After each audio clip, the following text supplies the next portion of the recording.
നമസ്കാരം. അഖിൽ മാരാർ അങ്ങനെ 2020 വിടുകയാണ്. സാബു എം ജേക്കബുമായുള്ള അഭിപ്രായ ഭിന്നതയാണ് ഇതിന് കാരണമായിട്ട് പറയുന്നത്. അതോടൊപ്പം തന്നെ അഖിൽ കുറച്ച് എക്സ്റ്റെൻഡഡ് ആയിട്ട് തന്നെ കാര്യങ്ങൾ സംസാരിക്കുന്നുണ്ട്. എങ്ങനെയാണ് 2020ലേക്ക് വന്നതിന് ശേഷം എന്ത് സംഭവിച്ചു, ഇപ്പോൾ ഇറങ്ങിപ്പോകാനുള്ള കാരണം എന്താണ് എന്നത് ഉൾപ്പെടെ പറയുന്നു. ഇത്തവണത്തെ നിയമസഭാ ഇലക്ഷനിൽ അഖിൽ പ്രതീക്ഷിച്ചിരുന്നത് ഒരു കോൺഗ്രസ് സ്ഥാനാർത്ഥിത്വമാണ്. അതെ, കൊട്ടാരക്കരയിൽ കോൺഗ്രസ് സ്ഥാനാർത്ഥിയായിട്ട് താൻ വരും എന്നതുൾപ്പെടെയുള്ള മാധ്യമ വാർത്തകൾ അഖിൽ മാരാർ വരും എന്ന രീതിയിൽ ഉണ്ടായിരുന്നു. ആ സമയത്തും അഖിൽ മാരാർ പറയുന്നത് കോൺഗ്രസ് സ്ഥാനാർത്ഥിയായിട്ട് ഉണ്ടാവാനുള്ള സാധ്യത ഉണ്ടായിരുന്നു എന്നത് തന്നെയാണ്. എന്നാൽ കൊട്ടാരക്കരയിൽ കോൺഗ്രസ് സ്ഥാനാർത്ഥിയാകേണ്ടിയിരുന്ന താൻ കൊടിക്കുന്നിൽ സുരേഷിന്റെ ഇടപെടൽ കാരണം ഐഷ പോറ്റി അവിടെ സ്ഥാനാർത്ഥിയായി മാറി. കൊടിക്കുന്നിൽ സുരേഷിന് തന്നോട് വ്യക്തിവൈരാഗ്യം മുന്നേയുമുണ്ട്. എങ്ങനെയെങ്കിലും തന്നെ വെട്ടുക എന്നുള്ള ഉദ്ദേശത്തോടു കൂടിയാണ് ഐഷ പോറ്റിയെ കൊണ്ടുവരുന്നതും കൊടിക്കുന്നിൽ സുരേഷ് അവിടെ കൊണ്ടുവരുന്ന ഒരു സാധ്യത ഉണ്ടാവുന്നത്. പക്ഷേ അതിനുശേഷമാണ് ഒരു തീരുമാനമെടുക്കുന്നത്, തനിക്ക് മത്സരിക്കണം.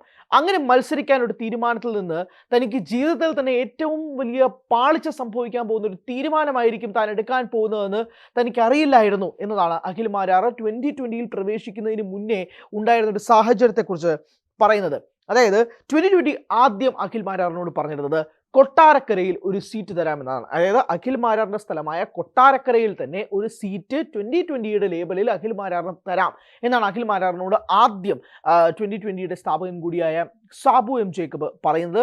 അതിൻ്റെ അടിസ്ഥാനത്തിൽ തയ്യാറെടുപ്പുകളോടെ അഖിൽ മാരാർ 2020യിൽ പ്രവേശിക്കാമെന്ന് പറഞ്ഞ് നിന്നു. പക്ഷേ അവിടെ താൻ ചതിക്കപ്പെടുകയാണ്. ഡൽഹിയിൽ ഉൾപ്പെടെ പോയി സംസാരിച്ചതിന് ശേഷമാണ് കൊട്ടാരക്കരയിൽ സീറ്റ് നൽകാമെന്ന് പറഞ്ഞ് എല്ലാ തരത്തിലും അത് ഓക്കെ അടിച്ചതിന് ശേഷം കൊച്ചിയിൽ BJP സംസ്ഥാന അധ്യക്ഷനായ രാജീവ് ചന്ദ്രശേഖറിനോട് സംസാരിക്കുന്ന വേളയിൽ അഖിൽ മാരാർ ഈ കാര്യം സൂചിപ്പിക്കുമ്പോഴാണ് രാജീവ് ചന്ദ്രശേഖർ പറയുന്നത് തങ്ങളുടെ കാര്യം മറന്നുപോയി എന്നത്. അവിടെ അഖിൽ മാരാർ മനസ്സിലാവുന്നു ഒരു പാളിച്ച സംഭവിക്കുന്നു അങ്ങനെയാണ് കൊട്ടാരക്കര കിട്ടിയില്ലെങ്കിലും കുഴപ്പമില്ല, തൃപ്പൂണിത്തറ സീറ്റ് നൽകാമെന്ന് പറഞ്ഞു. അവിടെയും ചതി നടന്നു. തൃപ്പൂണിത്തറയിൽ സീറ്റ് നൽകാമെന്ന് പറഞ്ഞ് അവിടെയും പറ്റിച്ചതിന് ശേഷമാണ് പിന്നീട് തൃക്കാക്കരയിൽ സീറ്റ് നൽകുന്നത്. മാർച്ച് 15-നാണ് തൃക്കാക്കരയിൽ സീറ്റ് നൽകാമെന്ന് സാബു എം ജേക്കബ് അഖിൽ മാരാറിനോട് പറയുന്നത്. അതേ മാർച്ച് 15-ാം തീയതി തന്നെ അഖിൽ മാരാർ തിരിച്ച് സാബു എം ജേക്കബിനോട് പറയുന്നു ഞാൻ ചെയ്യുന്ന ഏറ്റവും വലിയ മണ്ടത്തരമാണ് ഇത് എന്ന് പറയുന്നു. കാരണം ആ സമയത്ത് അഖിൽ മാരാർ 2020യിലേക്ക് പോകുന്നു എന്ന തരത്തിലുള്ള വാർത്തകൾ പ്രചരിച്ചിരുന്നു. സ്വാഭാവികമായിട്ടും അപ്പോൾ എടുക്കുന്നൊരു സ്റ്റാൻഡ് ഇലക്ഷനെ തന്നെ ഭാവി ബാധിക്കും എന്ന് മനസ്സിലാക്കിക്കൊണ്ട് തന്നെ തനിക്ക് ഒരു ചതിക്കുഴിയിൽ താൻ പെട്ടു എന്ന് മനസ്സിലാക്കിയതാണ് അഖിൽ മാരാറിന്റെ വാക്കുകൾ. അഖിൽ ഇപ്പോൾ പറയുന്ന വാക്കുകൾ അങ്ങനെയാണ്. അതായത് തനിക്ക് കൊട്ടാരക്കരയിൽ സീറ്റ് നൽകാമെന്ന് പറഞ്ഞ് പറ്റിച്ചു, അതിനുശേഷം തൃപ്പൂണിത്തറയിൽ സീറ്റ് നൽകാമെന്ന് പറഞ്ഞ് പറ്റിച്ചു, പിന്നീടാണ് തൃക്കാക്കരയിൽ സീറ്റ് അഖിൽ മാരാറിന് കൊടുക്കുകയും ചെയ്തത്. അത് വലിയൊരു തിരിച്ചടിയായി മാറിയെന്നാണ് അഖിൽ മാരാർ പറയുന്നത്. അപ്പോൾ തന്നെ തനിക്കൊരു വലിയ തെറ്റ് പറ്റി എന്നതും കൂടി അത് അഖിൽ മാരാർ പറയുന്നു. പക്ഷേ അന്ന് ഇതൊന്നും പറയാതെ മിണ്ടാതിരുന്നതിൻ്റെ പശ്ചാത്തലം എന്ന് പറയുന്നത് ഇലക്ഷൻ നടക്കുന്ന സമയം അത് താനൊരു പബ്ലിക് സ്റ്റേറ്റ്മെന്റ് പറഞ്ഞു കഴിഞ്ഞാൽ അത് പാർട്ടിയെ പ്രതികൂലമായി ബാധിക്കുമെന്ന് മനസ്സിലാക്കിയത് കൊണ്ടാണ് അഖിൽ മാരാർ മിണ്ടാതിരുന്നു എന്ന് പറയുന്നത്. തൃക്കാക്കരയിൽ 15,000 വോട്ട് കിട്ടിയിട്ടുണ്ട് മുന്നേ എന്നത് എല്ലാവരും പറഞ്ഞൊരു സാഹചര്യം ഉണ്ടായിരുന്നു. പക്ഷേ പ്രചരണത്തിന് ഇറങ്ങിയതിനു ശേഷമാണ് അഖിൽ മാരാറിന് മറ്റൊരു തിരിച്ചടി കിട്ടുന്നത്. അതായത് തന്നോടൊപ്പം പ്രചരണത്തിന് ആദ്യം മുതൽ അവസാനം വരെ ഉണ്ടായിരുന്ന ഇത് 2 പേർ മാത്രമാണ്. അതായത് തുടക്കം മുതൽ അവസാനം വരെ കൂടെ ഉണ്ടായിരുന്നത് 2 പേർ മാത്രമാണ്. ബാക്കിയുള്ളവരൊക്കെ വരും, കൈ കൊടുക്കും, പോകും എന്നത് ഒഴിച്ചു നിർത്തിയാൽ വേറെ ഒരു ഭാഗത്തു നിന്നൊരു സപ്പോർട്ട് തനിക്ക് ഉണ്ടായിരുന്നില്ല. പ്രത്യേകിച്ച് തൃക്കാക്കര പോലൊരു മണ്ഡലം തനിക്ക് പരിചയമില്ലാത്ത മണ്ഡലമാണ്. അന്ന് പോലും അഖിൽ മാരാർ പറഞ്ഞിരുന്നത്, മാധ്യമങ്ങൾ ചോദിച്ചപ്പോൾ കൊട്ടാരക്കരയല്ലേ നിൽക്കേണ്ടിരുന്നത്, എന്തുകൊണ്ട് തൃക്കാക്കര എന്ന് ചോദിച്ചപ്പോൾ അഖിൽ മാരാർ മാധ്യമങ്ങളോട് പറഞ്ഞിരുന്നതും എവിടെയാണെങ്കിലും തനിക്ക് ആളുകൾ അറിയാം, തൃക്കാക്കരയിലാണെങ്കിലും ആളുകൾക്ക് തന്നെ പരിചയമുണ്ട്, അതുകൊണ്ട് എവിടെ മത്സരിച്ചാലും കുഴപ്പമില്ല എന്നാണ് അന്ന് അഖിൽ മാധ്യമങ്ങളോട് പറഞ്ഞത്. കാരണം പാർട്ടി അത് ബാധിക്കുമെന്നുള്ളത് കൊണ്ട് മാത്രം. പക്ഷേ ഇന്ന് ചതിക്കുമേൽ ചതി എന്നൊരു സാഹചര്യത്തിലേക്ക് വന്നതിന് ശേഷമാണ് 2020 വിടുന്ന ഒരു സാഹചര്യത്തിലേക്ക് അഖിൽ മാരാർ പോകുന്നതും മാധ്യമങ്ങളോട് അഖിൽ മാരാർ തുറന്ന് സംസാരിക്കുകയും ചെയ്യുന്നത്. ഈ പ്രചരണ സമയത്ത് ആകെ 2 പേർ മാത്രം ഉണ്ടായിരുന്നു എന്ന് പറയുമ്പോൾ പോലും തൻ്റെ ഇഷ്ട ബൈക്കായ BMW ബൈക്ക്, അതായത് 20 ലക്ഷം രൂപ വരുന്ന ഒരു BMW ബൈക്ക് തനിക്ക് വിൽക്കേണ്ടി വരുന്ന ഒരു സാഹചര്യം ഉണ്ടായി എന്നതും അഖിൽ മാരാർ പറയുന്നുണ്ട്. അതായത് താൻ ആശിച്ചു മോഹിച്ചു വാങ്ങിയ ബൈക്ക് പ്രചരണം നടത്താൻ വേണ്ടി മാത്രമായിട്ട് 20 ലക്ഷം രൂപയുടെ ബൈക്ക് തനിക്ക് വിൽക്കേണ്ടി വന്നു. ഈ പൈസ തിരിച്ചു കിട്ടാൻ വേണ്ടി പലതവണ സംസാരിച്ചതിന് ശേഷം മാത്രമാണ് താൻ മുടക്കിയ പൈസ പോലും തനിക്ക് തിരിച്ചു കിട്ടിയത് എന്നത് അഖിൽ മാരാർ പറയുന്നത്. അതോടൊപ്പം തന്നെ തനിക്കൊരു മോഹന വാഗ്ദാനം കൂടി വരുന്നു.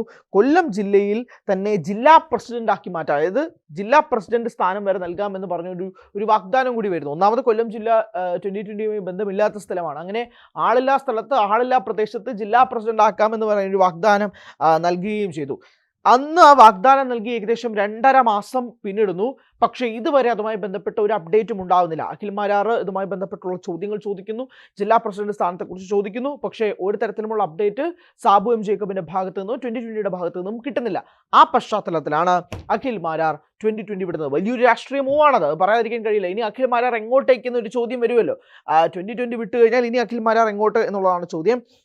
അന്ന് അഖില് ഈ 2.5 മാസമായിട്ട് തുറന്നു പറയുമ്പോൾ പോലും TVK തമിഴ്നാട്ടിൽ ഉണ്ടാക്കുന്ന രാഷ്ട്രീയ സാധ്യതയും കൂടി മുന്നിൽ കണ്ടുകൊണ്ട് TVKയുടെ ബ്രാഞ്ചസ് അല്ലെങ്കിൽ ചില്ലകൾ കേരളത്തിലേക്കും വരാനും കേരളത്തിൽ TVK ഒരു വലിയ മൂവ്മെന്റ് ആയിട്ട് മാറാനും സാധിക്കും എന്നുള്ളൊരു മുൻകൂട്ടി കണ്ടുകൊണ്ടാണ് സാബു എം ജേക്കബിനോട് കഴിഞ്ഞ 2.5 മാസമായിട്ട് ഈ 2020യുമായി ബന്ധപ്പെട്ടുള്ള കാര്യത്തിൽ കൂടുതൽ ശക്തിപ്പെടുത്താനും യുവാക്കളെ കൂടുതൽ അണിചേർക്കണം എന്നുള്ള കാര്യങ്ങൾ ഉൾപ്പെടെ അഖിൽ മാരാർ സാബു എം ജേക്കബിനോട് സംസാരിക്കുന്നത്. പക്ഷേ അങ്ങനെ ഒരു രീതിയിലേക്ക് കാര്യങ്ങൾ മാറിയില്ല എന്നതും കൂടി പറയുന്നു.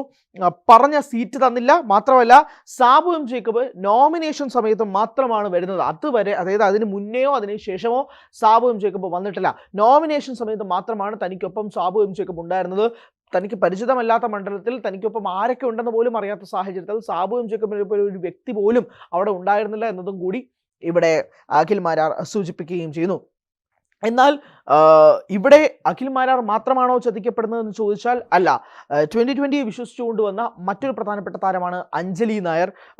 ആതിര ഡി നായർ മറ്റൊരു ആങ്കർ ആയിരുന്നു. അവരും 2020യിലേക്ക് വരികയായിരുന്നു. ഇവർക്ക് രണ്ടുപേർക്കും ഈ ചതിക്കുഴി പറ്റി എന്നതും പറഞ്ഞിരുന്നു. അഞ്ജലി നായർ ഇതേ സങ്കടം തന്നോട് പറഞ്ഞിരുന്നു എന്നതാണ് അഖിൽ മാരാർ പറഞ്ഞത്. ഒരു പൈസ പോലും കിട്ടിയിരുന്നില്ല, തൻ്റെ കയ്യിൽ നിന്നാണ് ചെലവ് വരുന്നത്. 25 ലക്ഷം മുതൽ 2.5 കോടി രൂപ വരെ കൈപ്പറ്റിയല്ലേ നിങ്ങൾ ഈ സ്ഥാനാർത്ഥിത്വം തന്നെ ഉറപ്പിച്ചത് എന്നതുൾപ്പെടെയുള്ള വിമർശനങ്ങൾ നാട്ടുകാരുടെ ഭാഗത്തു നിന്ന് ഉയർന്നു. പൈസ കിട്ടിയിട്ടല്ലേ സ്ഥാനാർത്ഥിയായതെന്ന് ഉൾപ്പെടെയുള്ള ചോദ്യങ്ങൾ വരെ ഉണ്ടാകുന്ന ഒരു സാഹചര്യം ഉണ്ടായിരുന്നു. അഖിൽ മാരാർ വേറൊരു കാര്യം കൂടി പറയുന്നു. 2020ക്ക് BJP ഫണ്ട് കൊടുത്തിരുന്നു. അതായത് BJP 2020ക്ക് ഫണ്ട് കൊടുത്തിരുന്നു, പക്ഷേ അത് ഉപയോഗിച്ചില്ല. അതൊരു ഒറ്റയാൾ കേന്ദ്രത്തിലേക്ക് മാത്രമായി പോയി. തനിക്കൊന്നും ആ ഫണ്ട് കിട്ടിയില്ല. ആ ഫണ്ട് എവിടെ പോയി എന്നതുൾപ്പെടെയുള്ള ചോദ്യങ്ങൾ അഖിൽ മാരാർ ചോദിക്കുന്നു. അതൊന്നും ഉപയോഗിച്ചില്ല എന്നുള്ള വിമർശനം കൂടി അഖിൽ മാരാർ ഉന്നയിക്കുകയും ചെയ്യുന്നു. അങ്ങനെ തൻ്റെ ആരോപണങ്ങൾ കൃത്യമായി പറയുന്നു. അതോടൊപ്പം തന്നെ അഖിൽ പറയുന്ന ഒരു കാര്യമുണ്ട്. താനും സാബു ജേക്കബും തമ്മിൽ സംസാരിച്ച വാട്സാപ്പ് ചാറ്റുകൾ പുറത്തുവിടാൻ താൻ തയ്യാറാണ് എന്നതാണ് അഖിൽ മാരാർ പറയുന്നത്. അതായത് മാർച്ച് 15-ന് തൃക്കാക്കരയിൽ സീറ്റ് നൽകാമെന്ന് സാബു എം ജേക്കബ് പറയുമ്പോൾ, വാട്സാപ്പിലൂടെ പറയുമ്പോൾ, അത് ചതിയാണ്, അത് തെറ്റാണ്, താൻ ജീവിതത്തിൽ ചെയ്യുന്ന ഏറ്റവും വലിയ മണ്ടത്തരമാണ് എന്നത് ഉൾപ്പെടെ ആ ചാറ്റിൽ പറയുന്നുണ്ടെന്ന് അഖിൽ മാരാർ പറയുകയും ചെയ്യുന്നു. സോ 2020 ഒരു ബാക്ക് സ്റ്റാബ് ചെയ്തു അഖിൽ മാരാർ എന്നതാണ് അഖിൽ മാരാറിൻ്റെ വാദം. അതനുസരിച്ച് തന്നെയാണ് അഖിൽ മുന്നോട്ട് പറയുകയും ചെയ്തത്. അങ്ങനൊരു വാദത്തിലേക്ക് തന്നെയാണ് അഖിൽ മുന്നോട്ട് വയ്ക്കുന്നത്. ഒരു രാഷ്ട്രീയ സാഹചര്യത്തിലേക്ക് തിരികൊളുത്തുന്നു. അഖിൽ മാരാർ 2020 വിടുന്നു. 2020 വിട്ട് കഴിഞ്ഞാൽ അഖിൽ മാരാർ ഇനി എങ്ങോട്ടേക്ക്? ഈ ചോദ്യം അവിടെ നിൽക്കുന്നത്. അഖിൽ മാരാറിൻ്റെ എതിരാളിയായിരുന്നത് ഉമാ തോമസ് ഉൾപ്പെടെയുള്ളവർ. ഉമാ തോമസിനോടൊക്കെ രാഷ്ട്രീയത്തിന് എതിരായിട്ട് സംസാരിക്കാൻ തനിക്കൊന്നും ഇല്ല എന്നതുകൂടി അഖിൽ മാരാർ പറയുന്നു. അവരൊരു പാവം സ്ത്രീയാണെന്നതുകൂടി അഖിൽ മാരാർ പറയുന്നു. അപ്പോൾ ആ സമയത്ത് ഒരുപാട് വിഷയങ്ങൾ തനിക്കുണ്ടായി, ഒരു മാനസികമായ വിഷമമുണ്ടായി, ചതി പറ്റി എന്നുൾപ്പെടെ അഖിൽ മാരാർ പറയുമ്പോൾ അഖിൽ മാരാർ 2020 വിടുന്നു. കൂടുതൽ വാർത്തകൾക്ക് News 18 Keralam YouTube channel subscribe ചെയ്യുക.